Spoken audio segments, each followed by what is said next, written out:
কুৰুৱা বৰুৱাবাৰী ৰাস মহোৎসৱৰ লাইখতা স্থাপন। বৃন্দাবন মথুৰাৰ সুমধুৰ স্মৃতিৰে ৰাজ্যৰ ভিন্ন প্ৰান্তৰ লগতে কুৰুৱাতো আৰম্ভ হৈছে পবিত্ৰ ৰাস মহোৎসৱৰ ব্যাপক প্ৰস্তুতি।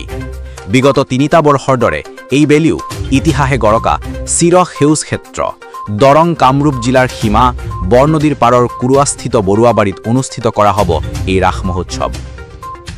আজি চিপাঝাৰ সমষ্টিৰ বিধায়ক তথা ৰাস উদযাপন সমিতিৰ সভাপতি ডক্টৰ পৰমানন্দ ৰাজবংশীয়ে ৰাস মহোৎসৱৰ লাইখতা স্থাপন কৰে। বৰুৱাবাৰী ৰাস মহোৎসৱৰ প্ৰথমটো কাৰ্যসূচী লাইখতা স্থাপনৰ পিছতে ৰাস মহোৎসৱৰ স্থায়ী কাৰ্যালয়ৰ আধাৰশিলা স্থাপন কৰে স্থায়ী কাৰ্যালয় দাতা উত্তৰ লেঙা নিবাসী সমাজকৰ্মী শৰৎ চহৰীয়াই। একেদৰে ৰাস মহোৎসৱৰ বাকৰিত আই মাতৃসকলে নাম প্ৰসংগ পৰিৱেশন কৰে। লাইখুটা স্থাপনৰ প্ৰাক্ষণত ৰাস উদযাপন সন্দৰ্ভত আৰু হিৰুগোৱালাই আঁত ধৰা সভাত অঞ্চলটোৰ কেইবাগৰাকীও গণ্যমান্য ব্যক্তিয়ে বক্তব্য প্ৰদান কৰে। লেঙাকুৰুৱা আদৰ্শ হাইস্কুল খেলপথাৰ প্ৰাংগণত দৰং আৰু কামৰূপ জিলাৰ ৰাইজৰ সন্মিলিত প্ৰচেষ্টাৰে অনুষ্ঠিতব্য বৰুৱাবাৰী ৰাস মহোৎসৱ শনি অহা ৫ নৱেম্বৰৰ পৰা ১১ নৱেম্বৰলৈ ৰূপায়িত হ'ব। দৰং আৰু কামৰূপ জিলাৰ প্ৰায় ২০খনৰ অধিক গাঁৱৰ ৰাইজে সন্মিলিতভাৱে আয়োজন কৰা এই ৰাস মহোৎসৱ সফলভাৱে উদযাপনৰ বাবে স্থানীয় ভক্তিপ্ৰাণ ৰাইজৰ আন্তৰিক সহায় সহযোগিতা কামনা কৰিছে উদযাপন সমিতিৰ কাৰ্যকৰী সভাপতি ৰুদ্ৰনীল বৰা আৰু প্ৰধান সম্পাদক ভৱেন কুমাৰ ডেকাই।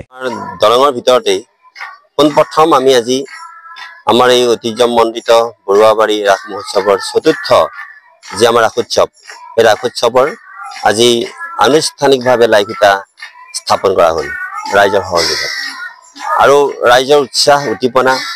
তাৰোপৰি আপোনালোকে জানেই যে ৰাসোৎসৱ হৈছে অকল আধ্যাত্মিক এটা অনুষ্ঠান নহয়, ই জাতি ধৰ্ম বৰ্ণ ভাষা নিৰ্বিশেষ এটা কৃষ্ণময় এটা সাংস্কৃতিক এটা পৰিৱেশ।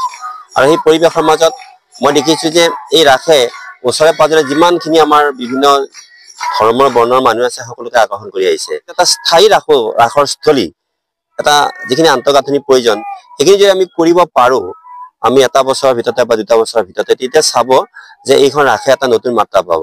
জীৱন্ত ৰাস এইবাৰ আমি ইয়াতে আৰম্ভ কৰিব খুজিছোঁ। জীৱন্ত ৰাসও প্ৰায় 1.5 ঘণ্টা ধৰি আমি আমাৰ গুৰুজনাৰ কেলিগোপাল নাটকখন আমি ইয়াতে পৰিৱেশন কৰাৰ কাৰণে ইতিমধ্যে আমি প্ৰচেষ্টা গ্ৰহণ কৰিছোঁ। শাৰীৰিক শুভেচ্ছা জনাইছোঁ। আৰু আজি বিশেষকৈ আমাৰ বৰুৱাবাৰী 14 বাৰ্ষিক বৰুৱাবাৰী ৰাস মহোৎসৱৰ পবিত্ৰ দিন, কিয়নো আজিৰ দিনটোত আমি আগন্তুক ৰাস মহোৎসৱৰ বাবে লাইখুটা স্থানীয় বিধায়ক ডক্টৰ পৰমানন্দ গোস্বামীৰ দ্বাৰা আমি খুঁটি শুভাৰম্ভ কৰা হ'ল আৰু ভাবিছোঁ বিগত 3 বছৰতকৈ এইবছৰ আমি ভক্তবান ৰাইজৰ সমাৱেশ যথেষ্ট হ'ব বুলি ভাবিছোঁ। আৰু ইতিমধ্যে আমি প্ৰস্তুতি আৰম্ভ কৰিছোঁ আৰু মানুহৰ যথেষ্ট ভক্তবান ৰাইজৰ যথেষ্ট আমি সমাদৰ লাভ কৰিবলৈ সক্ষম হৈছোঁ। আৰু অলপতে স্থানীয় বিধায়কে যিখিনি এই স্থানত এটা স্থায়ী মণ্ডপ লগতে প্ৰতিমাবিলাক ৰখাৰ কাৰণে ষ্টলবিলাকৰ নিৰ্মাণৰ বাবে তেখেতে যথেষ্ট আগভাগ লৈছে। তাৰ বাবে আমি বিধায়ক মহোদয়ক যথেষ্ট আমি সন্মান কৰিছোঁ, যথেষ্ট পৰিমাণে আমি শুভেচ্ছা জনাইছোঁ আৰু ভাবিছোঁ অনাগত দিনত আমাৰ এই বৰুৱাবাৰী ৰাস মহোৎসৱৰ এটা বৃন্দাবন স্থায়ী স্থানলৈ ৰূপান্তৰিত হ'ব বুলি ভাবিছোঁ। এই নৱেম্বৰৰ 5 তাৰিখৰ পৰা আমাৰ ৰাস মহোৎসৱ আৰম্ভ হ'ব আৰু আৰম্ভণি আমাৰ প্ৰায় 7 দিন আমাৰ কাৰ্যসূচী আছে। এই 7 দিনত আমি বিভিন্ন ধৰণৰ সাংস্কৃতিক অনুষ্ঠান উদযাপন কৰিম আৰু লগতে ধৰ্মীয় সভা আৰু শৈক্ষিকমূলক তেনেকুৱা ধৰণৰ আমি আলোচনা চক্ৰ পতাৰ কাৰণে ব্যৱস্থা কৰিছোঁ। আৰু ইতিমধ্যে আমাৰ এই অনুষ্ঠানটোত যথেষ্ট মানুহে ইতিমধ্যে সঁহাৰি জনাইছে আৰু আমি ভাবিছোঁ যে যোৱা বছৰ কেইটাতকে এই বছৰ আমি যথেষ্ট ভাল ধৰণে ৰাসখন উদযাপন কৰিব পাৰিম বুলি আশা কৰিছোঁ। আৰু সেয়ে মই সকলো ৰাইজকে, আমাৰ ভক্তপ্ৰাণ ৰাইজক এই ৰাস মহোৎসৱৰ কাৰণে সাদৰেৰে আমন্ত্ৰণ জনালোঁ। ধন্যবাদ।